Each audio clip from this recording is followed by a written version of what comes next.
In Part 4, we watched the dominoes fall. Financial contagion spread, the real economy began to crack. But then, something unexpected happened. On March 1, 2026, the US and Israel launched military strikes on Iran.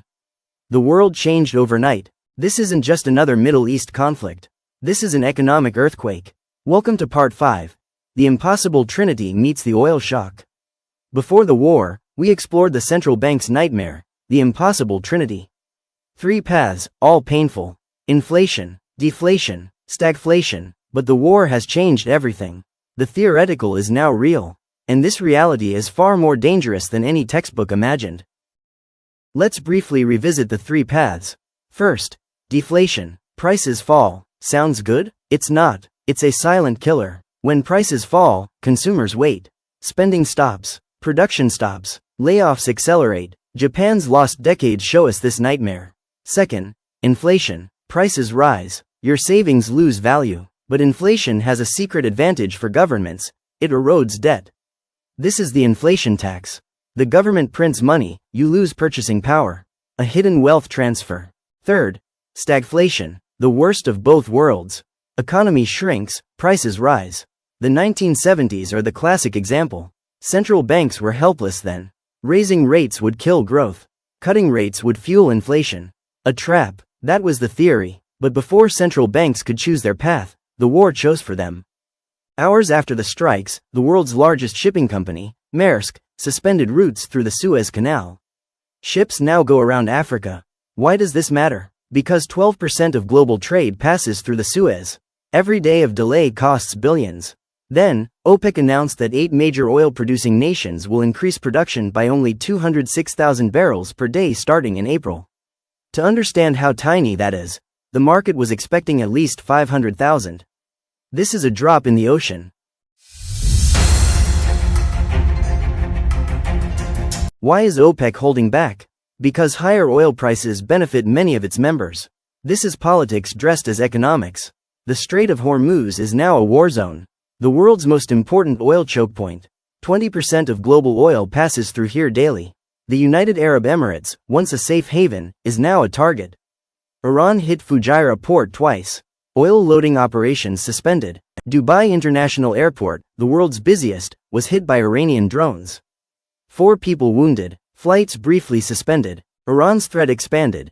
Any vessel whose oil cargo belongs to the US, Israel or their allies is a legitimate target. 3 commercial ships were hit in the Gulf on March 11. 1 Thai flagged, 1 Japanese, 1 Marshall Islands flagged. The message is clear. No one is safe. Iran's military spokesman. Get ready for the oil barrel to be at $200. Oil price depends on regional security, and you have destabilized it. Meanwhile, Lebanon is being devastated. Israeli strikes have killed at least 826 people since March 2, including 106 children and 31 paramedics. France lost a soldier in Iraq. A drone attack in Erbil killed 1 French soldier, wounded 6 others. Macron called it unacceptable. Turkey is caught in the middle. 3 ballistic missiles entered Turkish airspace. President Erdogan said, "We will not get dragged into this war." The Strait of Hormuz is effectively closed. Around 138 vessels used to transit daily. Now, approximately 2 ships per day. India secured a rare exception. 2 Indian LPG carriers got permission to pass after Prime Minister Modi called Iran's president. This is the new reality. Countries must now negotiate with Iran for energy passage. The US cannot guarantee safe transit. The IEA authorized the largest emergency reserve release in history, 400 million barrels. It wasn't enough. Oil prices kept rising. Why wasn't it enough? Because before the war, Saudi Arabia alone was exporting 6 million barrels daily through the strait. Bypass routes can handle only 3 million. And now, the Pentagon is sending the USS Tripoli with 2,500 Marines to the region. They plan to escort vessels through the strait.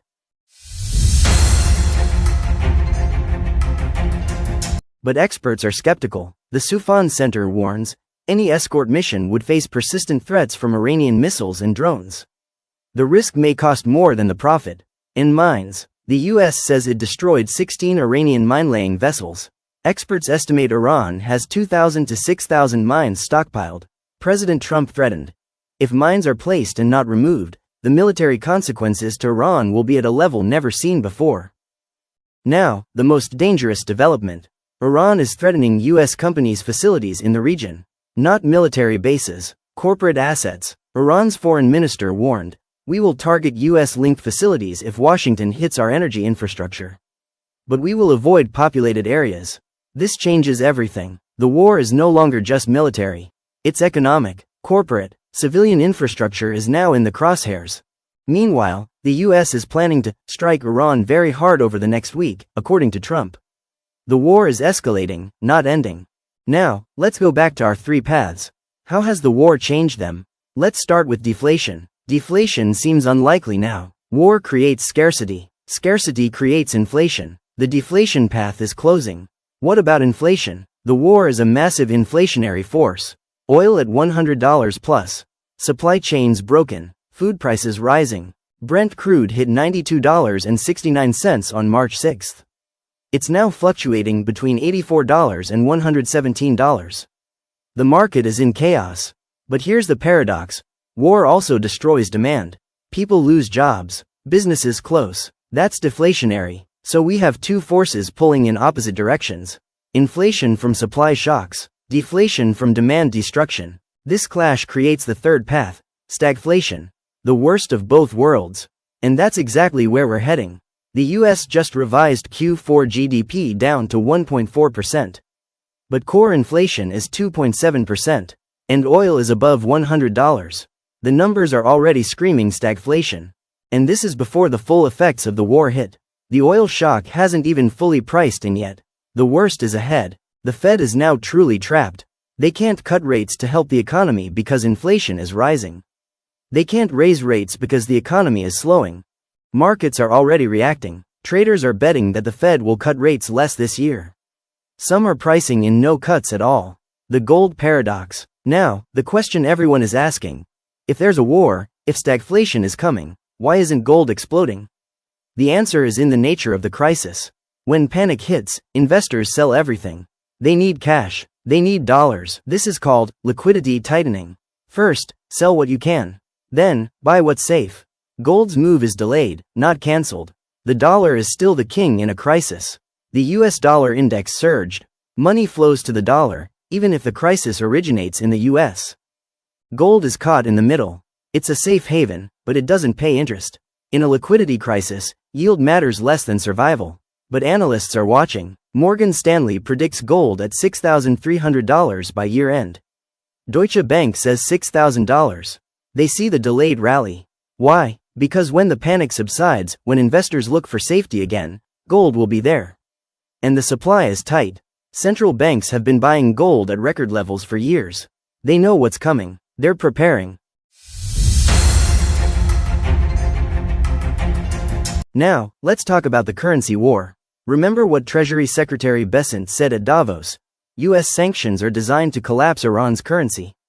Bessent said, in December, their economy collapsed. A major bank went under. The central bank started printing money. There is a dollar shortage. And then he called this economic statecraft. He said, no shots fired, and things are moving in a very positive way here. This is the context for the strikes. The economic war wasn't working fast enough.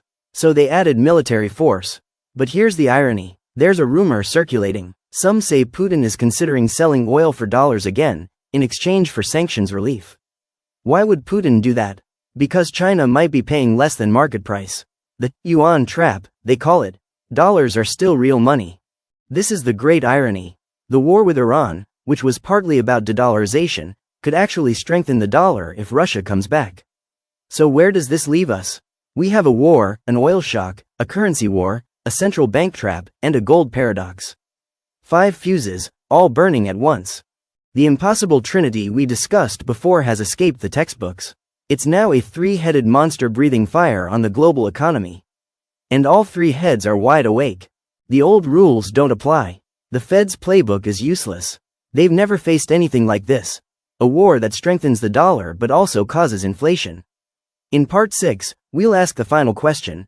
After the fall, who wins and who loses in this new, more dangerous world? The new world order is being written right now. This was part 5. The Impossible Trinity meets the oil shock. Day 14 of the war. But this war is far from over. The only certainty is uncertainty.